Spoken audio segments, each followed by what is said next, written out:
And tonight, a teenager is facing charges in his death. The pastor's beloved church community is shattered by the tragedy. CBS 46's Tori Cooper spoke to some of his friends. Tori, good afternoon. Good God, and the God is good. Hamada Bosha. Woo!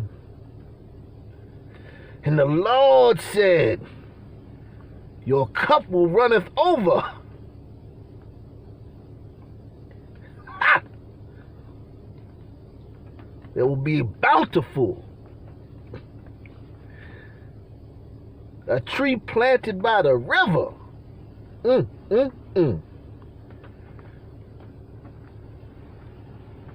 Man, I don't even think I should even have to say nothing, fellas. What we doing with this one? And tonight, a teenager is facing charges in his death. The pastor's beloved church community is shattered by the tragedy. CBS 46's Tori Cooper spoke to some of his friends. Tori, good afternoon. Good afternoon. If you take a look behind me, you can still see pieces of Pastor Nick's car right here surrounding this tree along Sherwood Avenue. Police say he was shot multiple times in his car before they discovered his body here. Friends now telling us they're just asking for answers. He was a father figure to a lot of people. A man of God with a joyous and vivacious spirit. He was always a jokey type of person. I used to call him the Papa Clown. A trusted friend. This is who he was. And a shoulder to lean on. I mean, there were things I shared with him that I know I couldn't share with somebody else. Police say Dr. Kevin, who was a beloved Decatur pastor and a founder of the Higher Dimensions Fellowship Church, crashed his car into this tree along Sherwood Avenue around 7 p.m. Friday night, just a few miles away from his church, after someone shot him multiple times. In 40 years of living and 20 years of preaching, I've never asked the Lord why, but this is the first time I've ever asked the Lord, why did you allow this to happen? The loss of their spiritual leader leaving a void in the heart of the community. Police say after the pastor was shot, witnesses told police they saw two cars full of people surround the pastor's SUV and refer to him by a different name, leading those close to him to believe this was a case of mistaken identity. He didn't bother nobody. He never did anybody wrong. Police arrested a 16-year-old boy on Saturday in connection to Pastor Nick's murder, but they would not release any further details or confirm if he will be charged as an adult. Whoever did it, just please come forth about it, because you took a very cherishing person. Now, the church is telling us tonight they're just asking for more prayers from the community, and they're thankful for the support that they have received thus far. And if you do have any information surrounding this investigation, make sure you contact DeKalb County Police. Reporting live in Decatur for CBS 46 News, I'm Tori Cooper. Now, this guy was shot simply because he was black. No other reason. These young people, because the white liberal has decided that the police need to be defunded because George Floyd died in Minneapolis. And I did a video on that, why the officer is going to be found not guilty. Make sure you check that out. I'll put a link in the description box. Because of that incident, all the police all across the country need to be defunded, and all 17,985 departments need to be defunded and castigated and rebuked and shamed and belittled and blamed for everything that's going wrong in the community. And they need their money taken away. They need their resources taken away. And what's happened is, in places like Atlanta, in the Atlanta area, those police departments have got the blue flu.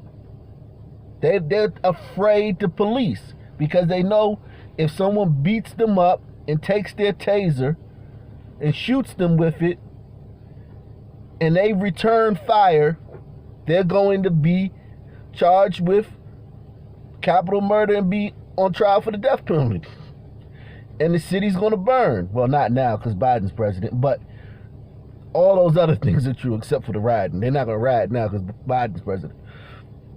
And the rioting was never about Black Lives. It was all about getting Trump out of office because white liberals don't like white conservatives. It was a battle between white liberals and white conservatives. Black people were a pawn. And that's why people like Tamika Mallory and all those activists got called out by Tamir Rice's mom, because this was a fight between black conservatives. This was a fight between white conservatives and white liberals. And black people were used as a pawn. And now, black teens are running rampant. Everywhere you look, black teens are going crazy because they're not being policed like white teens are in white communities. You go to white neighborhoods, white teens are being policed. I know y'all try to play that game like, white kids don't. It's police in white neighborhoods. Let a group of white teens hang on the corner every day selling drugs in broad daylight.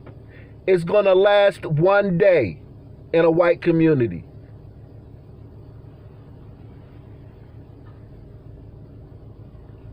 Let it be 10 shootings in 2 days, broad daylight, people, bodies laying out in the street in a white community. It's going to it ain't even gonna get there. Let's just pretend. And if you have a white community where that's similar to these black communities in St. Louis, Chicago, Baltimore, D.C., New York, Birmingham, Baton Rouge, if you have a white city, it could be in any city, a white community where these things are happening, send me the email. White people don't play that. Their neighborhoods are policed. It's police everywhere. And they cooperate with the police, and if it's a shooting, that was the only shooting that year. And it most likely happened inside. And the one that happened outside made national news. The snow, the couple, the white folk fighting over the snow. You put the snow in my side of the street, that made national news. You can't find me another story since then of white people shooting up outside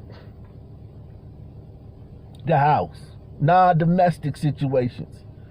So black teens and black young men are out here terrorizing their communities. These guys were looking for somebody who had the same car as this guy.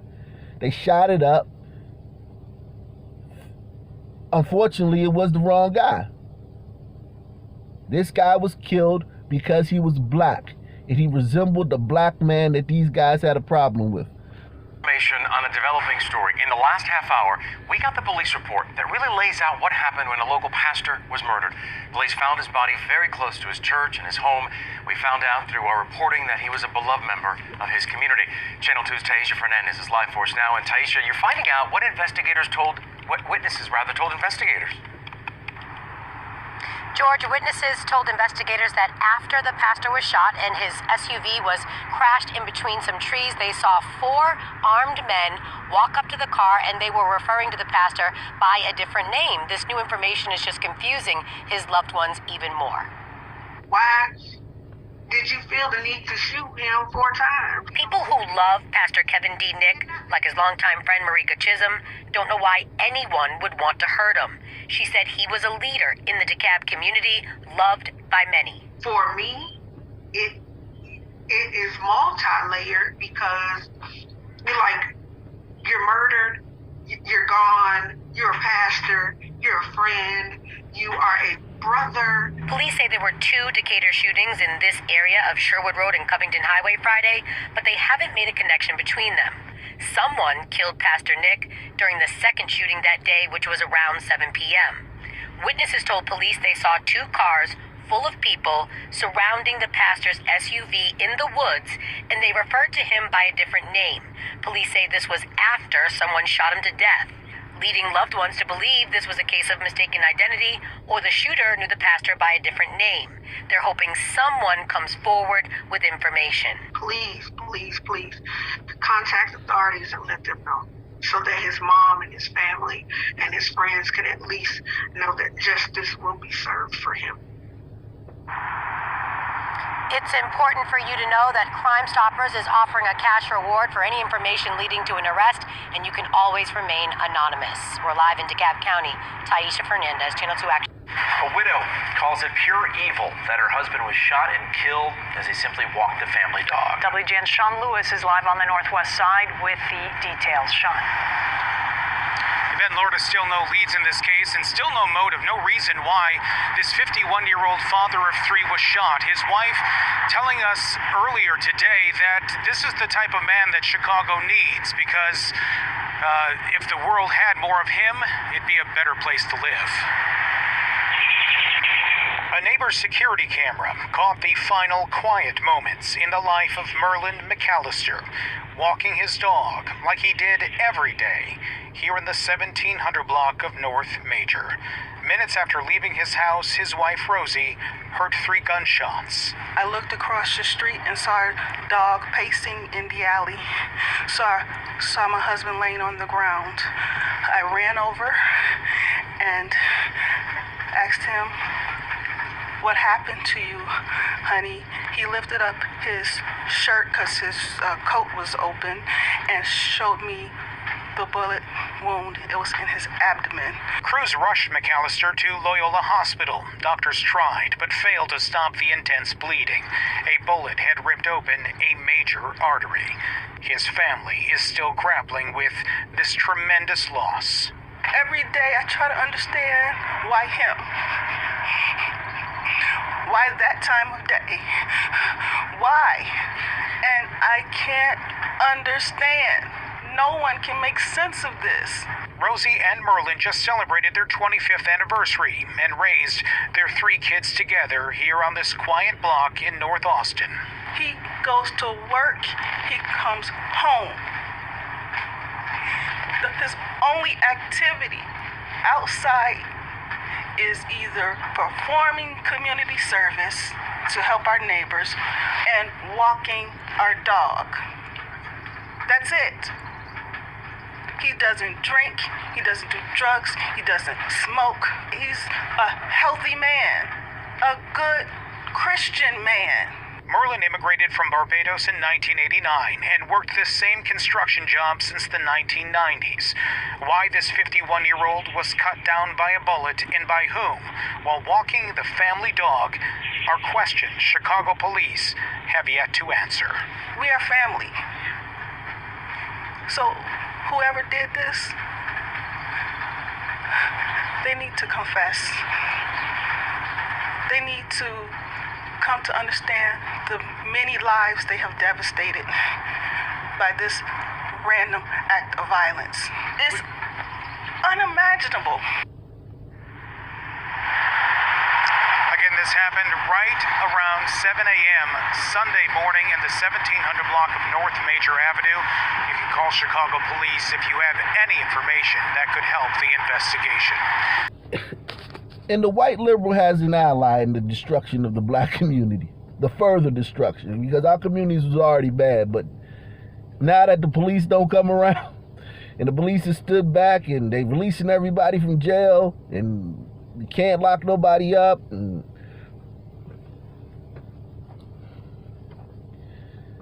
it's even worse.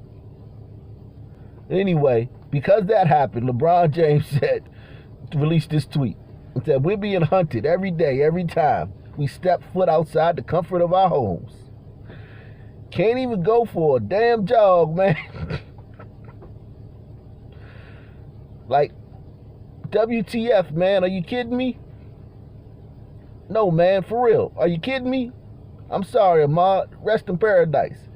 My prayers and blessings sent to thee.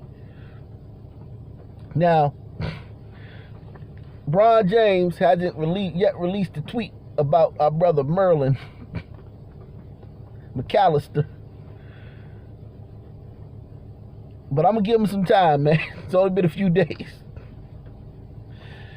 And I want to see if he's going to release a tweet about our brother Merlin McAllister. Or if our brother Dwayne Wade from Chicago, or anybody from Chicago, any of the players from Chicago going to release a tweet about, or anybody, any activists, maybe a group that got about $90 million in donations during that last half of 2020? Because that 90 million came after George Floyd. Everybody keeps talking about 90 million in 1 year. No, they got that 90 million. That 90 million was donated after the Floyd incident. So they got 90 million in 6 months.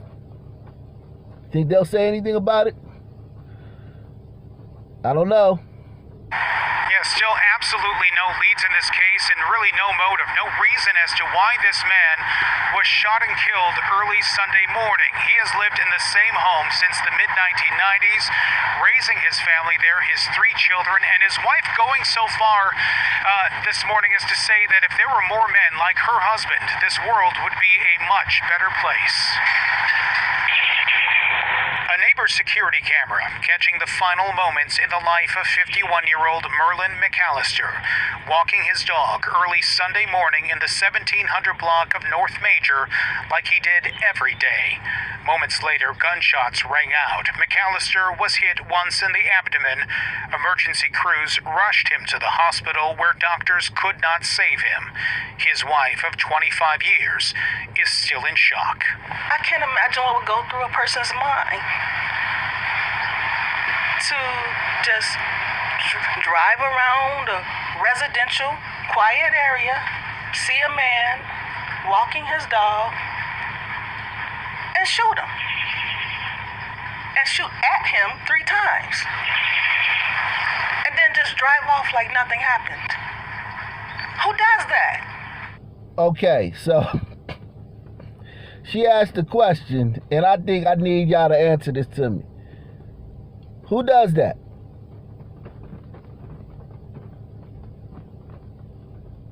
He got caught up in the Chicago street war.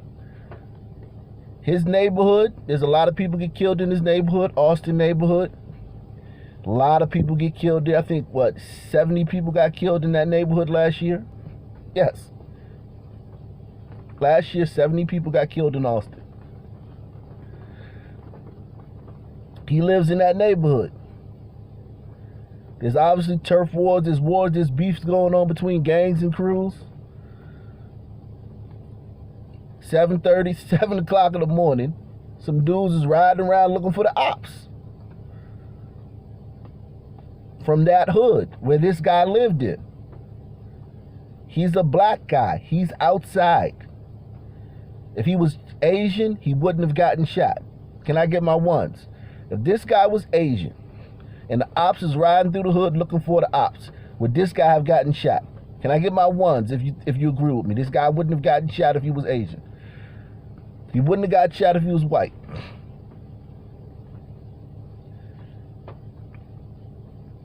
They saw a black guy in the neighborhood that they had some problems with some guys who live around there. We're going to get one of these dudes today. They saw him. He's black. He's from that neighborhood. He probably with one of these. He probably with one of these cliques, or he represent one of these gangs, or he just from that neighborhood. And we're gonna kill somebody from that neighborhood. And that's what goes on in the black community. And it's even worse. It was always bad, but it's way worse now that white liberals have defunded the police in these communities. I can't imagine what would go through a person's mind to just drive around a residential, quiet area, see a man walking his dog, and shoot him. And shoot at him 3 times. And then just drive off like nothing happened. Who does that? That is just pure evil.